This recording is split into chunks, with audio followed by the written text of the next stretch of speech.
To send a message on Instagram to someone with a private account without following them, first open the Instagram app on your mobile device.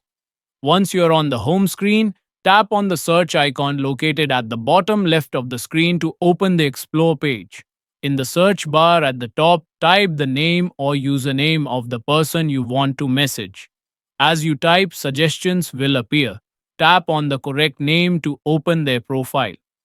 Even if the account is private and you are not following them, you'll still see a message button just below their bio and profile picture. Tap on the message button to open the chat window. Now type the message you want to send in the text box at the bottom of the screen and then hit send.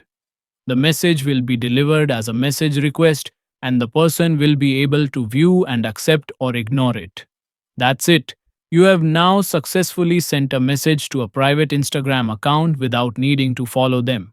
Please like this video, subscribe to Tech Flyer and press the bell icon for new videos. Thanks for watching